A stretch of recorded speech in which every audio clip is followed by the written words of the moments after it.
Hey there, and welcome to the Overcomers Overcoming podcast. It is great to have you join us. This podcast series features those who have gained victory over a life encounter.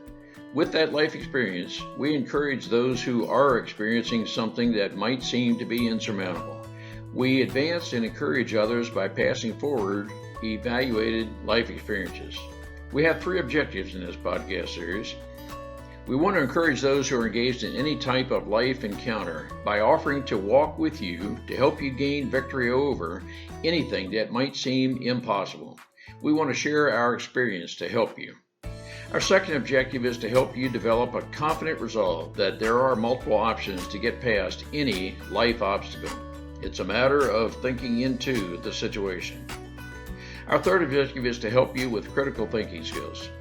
If you are facing a dilemma resulting from a previous decision you wish you could reverse, we want to help you think into all of the facts and factors involved in making an informed decision. I'm Ron Cooper, founder of the Cooper Culture. I'm with my wife and business manager, Marty. Together, we are the Cooper Culture Company who is sponsoring this podcast series. Today, we feature Erin Clements for a 10th episode. Our purpose today is to send a message to benefit church leaders, to have them identify with and understand the needs of those who are targeted by different people.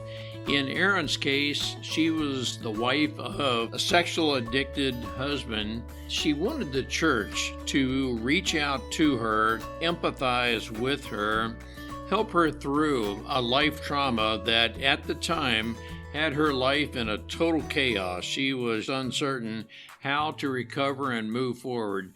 Marty, what are some takeaways we can learn from Erin in this great episode? Ron, as you said, Erin spoke today on how Christians can be a help to an individual that has gone through, still dealing with emotions and the healing process of a devastating life situation. She shared how the church and church members can reach out and be that safe space for those hurting. She gave us some examples through her own experience of things people can offer to help those hurting through this time of healing. Marty, it's again a great testimony, and it is a matter of hearing directly from a person who has a need. How can we in the church reach out to a person? We do not need to be necessarily certified in any particular discipline to help these kind of people. Let's listen and learn together.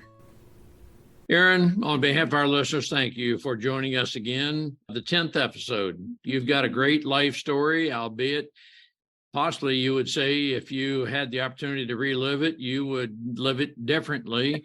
But you are making the very best of the situation of having gone through a divorce and husband who was unrepentant.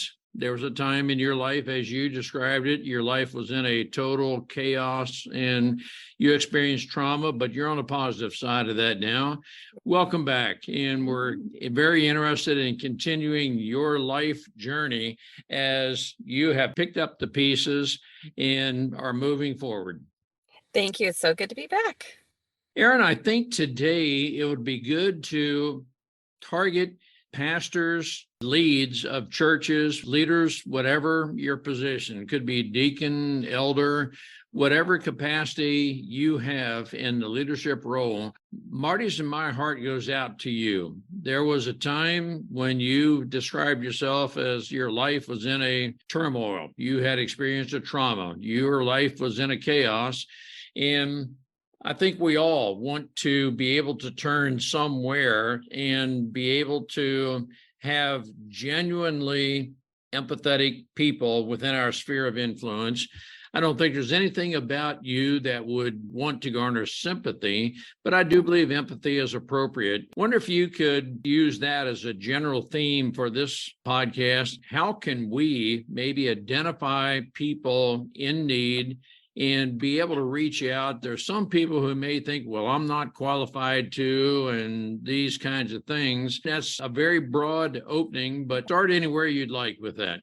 Thank you. It is broad and it is I think it's different for every person, but I'll just share a little bit with regard to my experience after having found out and having had my husband at the time disclose his sex addiction. The first place I turned to, because it's just my natural bent, and is the church. That was the place that I was going to look for solace, that I was going to look for just kind of like, what the heck? What do I do now? Head spinning. I don't know what to do. I knew the church we were attending at the time had a 12-step Celebrate Recovery course and class. That was really specifically for the addict, and it wasn't for the partner of the addict. And that was really hard. It was really hard to find. And I think that was one of probably my biggest frustrations, was a place where there are partners or maybe a group. I did look online. I turned to a lot of podcasts. I did call the church. The one thing that I was able to get from the church was the name of a counselor who specialized in sex addiction. And I had to call, make sure it was partners, because, a lot of people, some specialize with partners, some do both, some just addicts. So you kind of have to navigate that. And so I did, and I did find a very, very good counselor who was excellent and extremely supportive of me. That was very helpful. I have heard, though, that there can be some instances within a church where a woman will go to the church and will share what's going on. They don't get the kind of support that say that they're looking for. They get suggestions, things that you wouldn't think they would suggest. And I think it's real important as church leadership to know what you don't know. Know that you are not a counselor and you don't understand sex addiction. Sex addiction is so complex, and it's so different from one individual to another and one partner to another. For me, it was like I had decades of this. For some, it might be, I had a couple of years. Not that any of them is worse or better than the other. It's just different. So I think it's really important for a church, which I was thankful for, to be able to say, okay, we don't do this, but here is somebody who can help you with that. But I was a little disappointed that they didn't have a group. So they had the 12-step Celebrate Recovery, but they didn't have anything adjacent for the spouse, for the wife, or even for the children. Those are definitely some places I saw that maybe weren't as, they just didn't maybe have the resources that I was hoping that they would have, or even just, again, a small group of gals, anything like that. And one of the things, as I look back on it, and you had mentioned, and I have thought of often, is what would I have wanted somebody to say? How would I have wanted somebody to reach out? What would have been beneficial? Well, the first thing, honest to goodness, would have been the question, are you safe? Are you safe in your space, in your home, in your relationship? And if not, again, church leadership needs to have a plan. They need to have something in place that goes, okay, if the wife and the children aren't safe, and I mean, this can look very different. And I think it's important to say, when we ask that question of a spouse or a partner, that we give them some space to actually process that. Because in the headspace that I was in, I don't know how I would have been able to answer that right off the bat. God had kind of already revealed to me that I wasn't safe, but I didn't know what that really meant at the time. Again, the disclosure clearly identified what it was. I mean, you're not safe because you're being exposed to certain diseases, and you're not safe. Some women may not be safe physically. Some women, there's abuse that is attached to sexual addiction. And I think that as I look back as well, that's one of the things that gets overlooked with sexual addiction. There is abuse involved. Can individuals be healed? I believe that they can, but there is gaslighting, it's emotional abuse. There is master manipulation. There is lying, sometimes to the degree where it's pathological. These individuals they're covering up behaviors, they're covering up lifestyles that they don't want to be found out. And abuse is one of the ways that they are able to do that. So that's something that I also wish could be addressed, at least acknowledged. That could be very much a possibility in this relationship. Those are some of the things that, reaching out, just saying, how can I help you? How can I help you? What can I do right now? And then be the person that calls the person back. I would say, if it's me reaching out, I'm not going to expect her to keep getting back to me on what she needs. I'm going to be the one who's going to contact her and say, okay, here's some things I thought of. Would meals work? Do you need a place to just come and decompress? Is my home available to her? What can I provide? And again, it can be, do you need your kids watched while you're going to counseling? There's so many things. If we just sat back and then present that to that person, because their mind is so off track emotionally and mentally that I don't know that they know what they need at that time. I think those types of things, having, like you were talking, Ronna, right, just having empathy for a situation, you don't have to be in her spot. You don't have to know everything that goes along with it. And she may not be in a space where she's even ready to, it's still hard for her to process.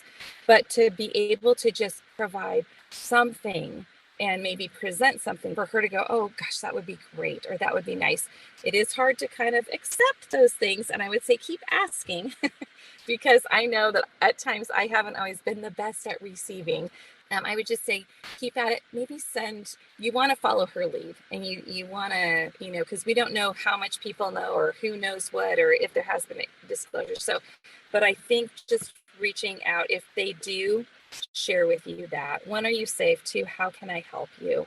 Maybe it's something that was so interesting to me. It was so hard for me to do for myself, but I would have done it in a second for my friend, was make some phone calls. Can you help me find a counselor? Just call some people.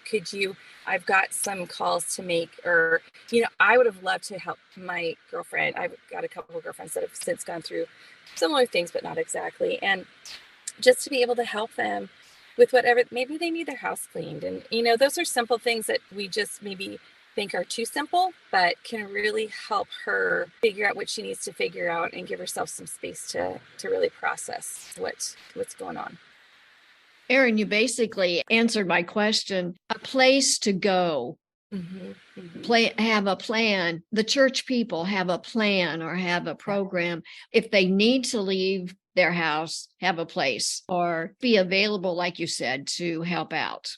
And Marty, it's interesting. Something that I actually learned through this process. Women may want to leave, but it may not be safe for them to leave, because we always think, well, why aren't you getting out of there? Or why aren't you getting yourself to a place, or come stay with me? It may not be safe for her to leave right away.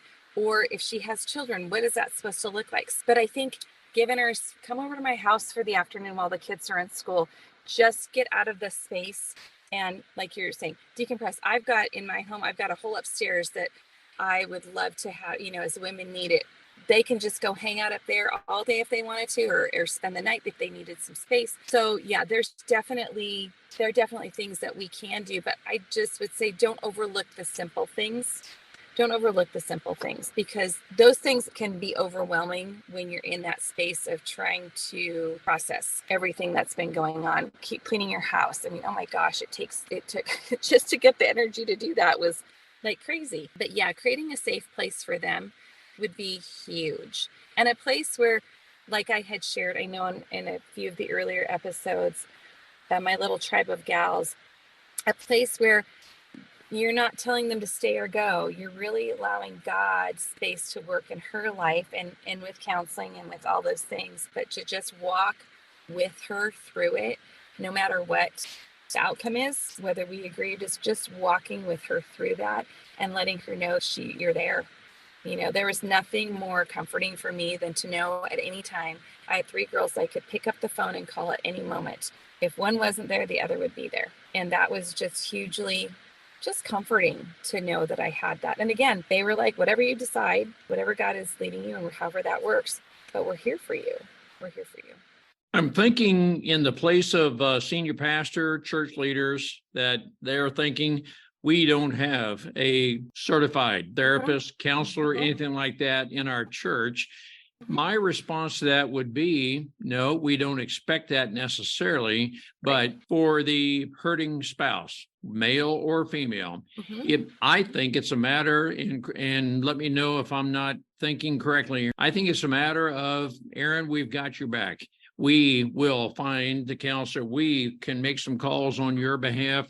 We will do this for you. But in the meantime, you don't need to be certified to ask Erin, I am projecting myself in your position as best I can. Do you feel safe? Do you have meals? Do you have needs? What about going to work? What about your family? What about some other things that if we just stop and try to project ourselves and put ourselves in a mindset of you, the trauma, the chaos, Erin, don't even know what questions to ask. But if I can just be in the presence of someone who genuinely cares, spend more time listening than attempting to counsel and make any suggestion, well, maybe this is what you should do. These are my thoughts. And if I'm off track, please let me know, because I'm not trying to influence anything of your thinking or what you're feeling. No, I think those are all, honestly, those are all spot on. They really are. And I think I really don't expect the church to have all the answers. I do hope that the church can be a soft landing place for women and men who are in this position. I've seen that it really can be a soft landing place for a lot of the addicts, but I'm concerned that there's the other side of that coin with the partners, that it be also a soft landing place for them. And for all of the reasons, again, that you said, Ron, I'm not expecting the church to have the answers, but yes, they can absolutely come alongside. I think it would probably, as prolific as this addiction is in the world that we live in today, it would probably behoove them to go, hey, we need to really search out some people who are, and we call it APSATs. It's the Association of Partners of Sex Addicts Trauma Specialists. So it usually falls behind like a counselor or something like that, but somebody who really does specialize in that partner aspect. Betrayal trauma specialists or other people who are great to understand the complexity and all the things that the spouse and partner could be going through with regard to, panic attacks and just the physical parts of PTSD and CPTSD, which is complex PTSD. So when people have been in those situations for long periods of time, that you don't always see in those, I think tend to be a little bit more specific for the partner. I do think it's just, coming alongside, creating that safe place. Again, kind of what I said earlier is it's okay. Know what you don't know. It's okay. It's okay that churches aren't specialized in this. That's not their area of expertise, but we can help. We can come alongside. Again, be careful not to counsel on that part of it. They are looking for spiritual counsel 100%. That's where they should be. And I do believe that you can really work.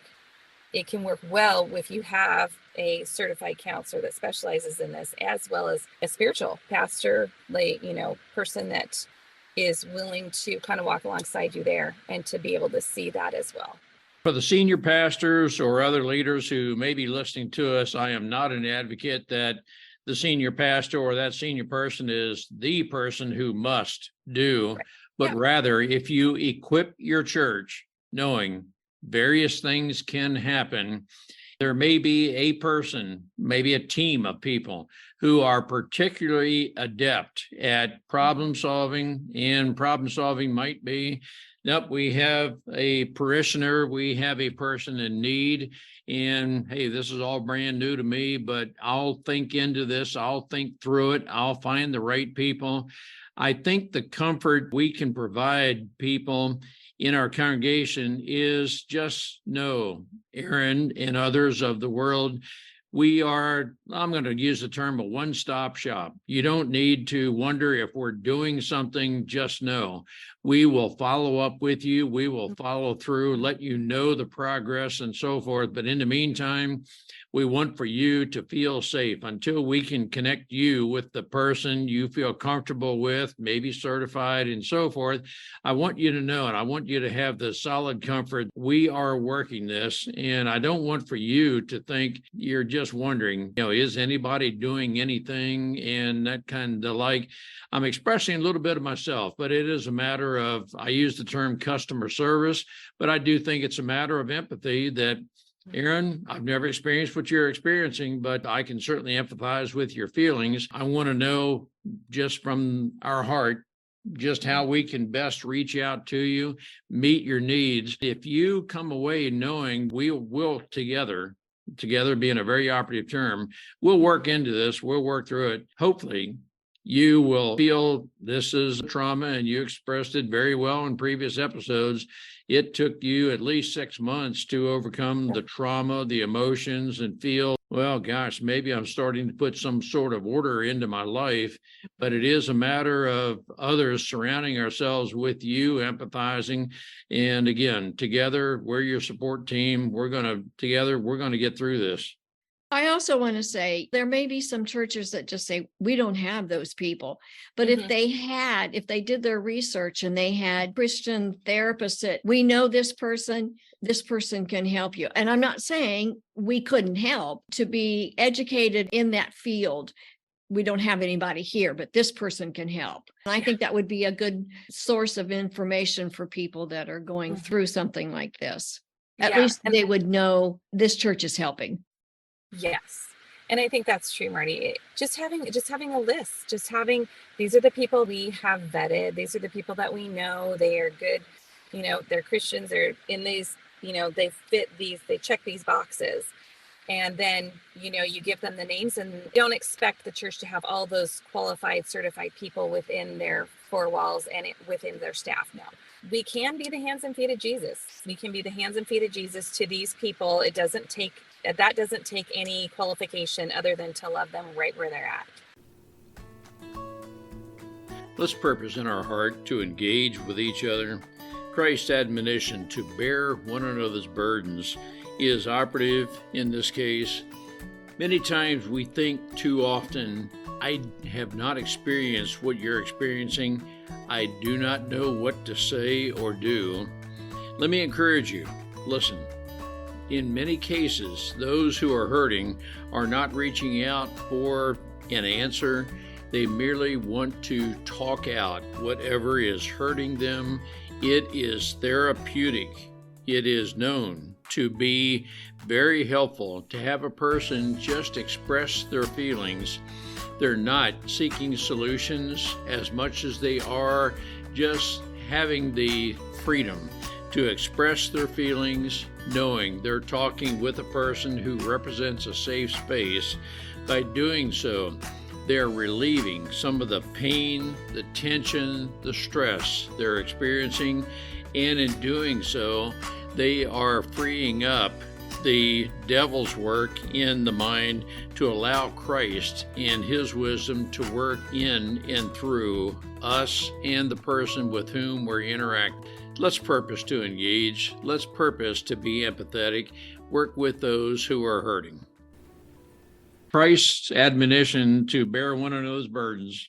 I do empathize with the pastors, leaders of small churches, very small churches. Well, we just don't have a lot of people.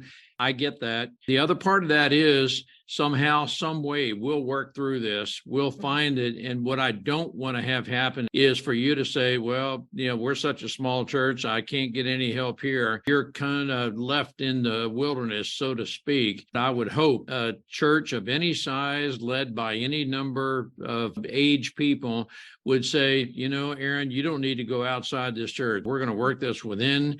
We'll do whatever we need to do to meet your need. We're all agreeing the resources may not be within the church as the certified, qualified help, but at least we're going to do everything we can to connect you with the right people. But because we know we love you, we care about you, I've said numerous times, people know by your actions, they know by your facial expressions, they know if you really genuinely care, or are you just expressing hollow words.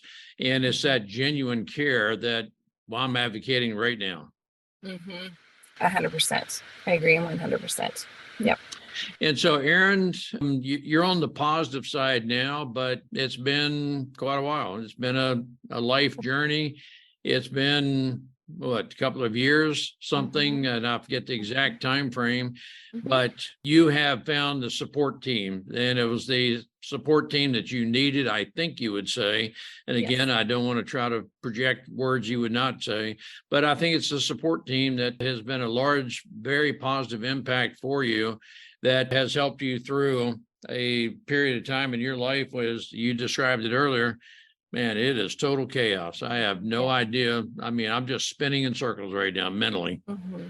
Yeah, absolutely. And I think the other thing too is for the partner, again, whether it's a man or a woman, is to just be patient and show yourself grace in the process, because you don't always find these people right away. Who I started out with, I had that person. I always feel like my first counselor, she's exactly who I needed in that time, in that moment. And then I switched over. I kind of stopped doing that after a period of time. And then I realized, because things came up, because I got triggered, because I was emotionally dysregulated. I was like, oh, I got some more work to do. I think I'm in a good space. And then I'm like, I'm not really in the space I'd like to be. And so now I work with a betrayal trauma specialist, and I actually found her online, and she's wonderful. It's a process. It's probably a lifelong process. I'm probably going to see a counselor my whole life, but it'll be intermittent. I think as things come up and as I start to understand and realize and gain more tools to work through certain things I experience, the first person you find may not be the last person that you are with from that perspective. Even friends. I mean, I've got my friends, I've got my family, but that changes too over time, because you get a little bit farther away from it, or like I did, in which we've shared, I did go the route of divorcing my husband at the time. And so that's a whole different ball game. And then relationships change, and I don't know, it ebbs and flows. And it's just a matter of kind of riding that wave and working through it. And again, being patient with yourself. And that's probably the part that I struggle with the most, because I would just like it to all be done and over and healed. And I just had an experience not too long ago, and I'm like, wow, I have a lot more work to do. Darn it.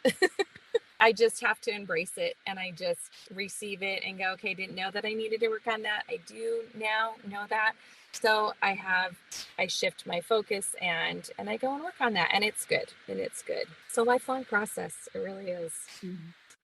What you just said is very important for us to know. I'm going to use the term outsiders in the context that we have not literally experienced what you did.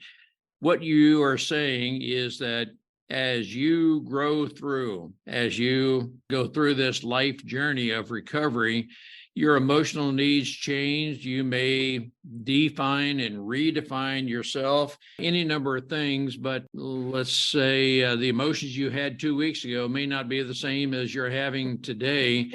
And I think it is a matter of us adjusting to, adapting to, and staying alongside of you, Erin, as you change our life to a degree. What I'm saying is, those of us on the outside, using the analogy of constantly changing, our life might be a little bit more stable than yours is, but I think it is a matter of adapting to, empathizing with what you're going through. It reassure you, Erin, no matter what you're feeling, no matter what you think, we're in this with you. That's how I'm processing what you're saying. Mm-hmm. Absolutely.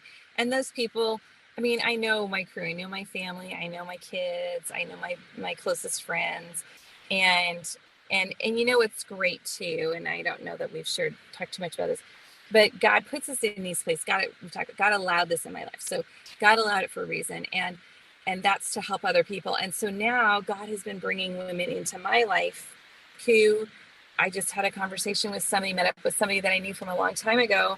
And I kind of shared with her the first minute. I said, oh, here's the deal. I just kind of lay it out, because we know each other. And sure enough, she goes, Erin, I'm in that same spot right now. And so that is healing too. And we've talked, we heal in community, we heal with each other. And so the thing that I don't want is for people to feel isolated, which is the natural thing we feel. And we can feel more isolated from the church. We can feel isolated from our families. We can feel isolated from our spouses.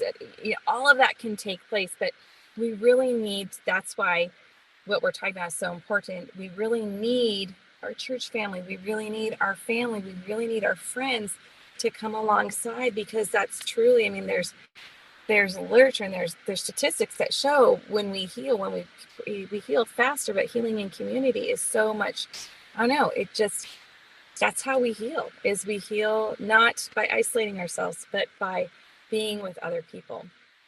That is very important, Erin. Do not isolate. I think it's important for all of us in the church, particularly, that we are able to reach out. I use continuously the term empathize, and just be willing to understand and listen, be available to listen. And as we do that, we will be able to adapt. We'll let that person know we want you to know, we want to walk beside you. We know isolation, scripture clearly tells us the devil's like a roaring lion. He's seeking whom he can devour. The ones who are most likely to be the ones to be devoured are the ones who isolate. While we can't demand what actions you take, we want you to know we're available with the hope, as we genuinely from the heart want you to know we want to share your burden. We want to reach out to share. Erin, you've been through a lot of life trauma, but the great thing is you're on the positive side. Yes. You are passing forward what God has allowed you to go through. You're on the positive side of reaching out to many others to take a life trauma, but make a very positive benefit of what you have been through, what you're going through, to aid others. Erin, as I'm listening to you, I'm thinking about the person in the church that hasn't gone through this. We need to be such a witness that that person walking in could look at us and say, I think they're a safe space. And too, Marty, what's really interesting is it's hard when you hear things like, if I shared my story, it would make people feel yuck, and it made me feel yuck. And so I think it can be hard to really want to step into that yuck, even though it's not our yuck. And I love that you said, Ron, to bear each other's burdens, because that's really what we're doing. It's really, there's so much shame that's on both ends of the addict and of the partner that,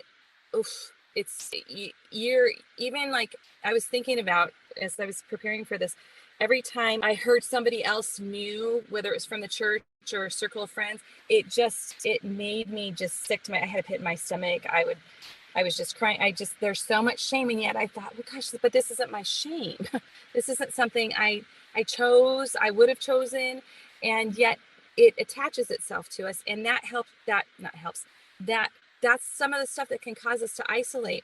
But I love, Marty, that you said, yeah, if we have that kind of community in our church where we can just look and be loved on and know that these people are safe and they're not judgmental. I think we need to be better too about sharing our stuff, because I think when we share our stuff, it makes us vulnerable, but that's when people know we can be trusted. Oh, so she's been through that. Well, I could talk to her about my stuff, or that's where I think we really have to do a better job. I'm doing a way better job, but I was guilty of that. I had this is how I'm supposed to look. This is how a Christian wife is supposed to, blah, blah, blah, blah, blah, whatever thoughts or beliefs that you have when, life is messy and being a Christian is hard. The path that we walk is not an even path. It's ups and downs, it's hills and valleys. And I think we can learn to share that in a way, that we're comfortable with.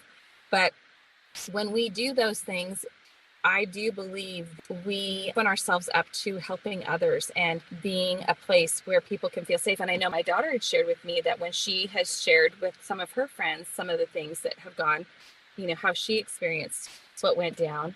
Oh my gosh, she's like, these people were coming out of the woodwork and they just come and they start sharing because she relates. Again, we don't have to have the same experience. We don't have to have everything the same. We just have to know that we've all been through hard things, and we're not competing. It's just we get hard, and if we share that we get the hard stuff in our lives, and that we do turn to Christ, we do turn to Jesus, and we're there for each other, then hopefully that's going to create that safe space. Erin, on behalf of our listeners, I want to thank you for sharing your life, your story. God is leading you in a direction to where you are going to have a great business, a ministry, wherever you choose to go, that in spite of the chaos, the turmoil you have been through, you are turning all of this into a positive experience. Your heart is to benefit others, Thank you on behalf of our listeners. Thank you on behalf of Marty and me. Just thank you for a life that is very bright in spite of a portion of a dark past. Well, thank you too for the privilege of being open and available and offering me this opportunity to really share my heart and and hopefully help others. You are, you will. We look forward to continuing your life journey. Thank you so much, Erin. Thank you. Bye-bye. Bye. Marty's my hope through this podcast, through Erin's life experience, her testimony, will be better equipped, having listened to Erin, to identify with, absorb, to collaborate with, to synchronize with, to be more empathetic with those who are experiencing things even we have not experienced. Many times those who are expressing themselves are not seeking solutions. We don't need to be certified as a therapist, psychiatrist, or anything of that nature. Just identify with, have the willingness to listen to those who are experiencing various things in life.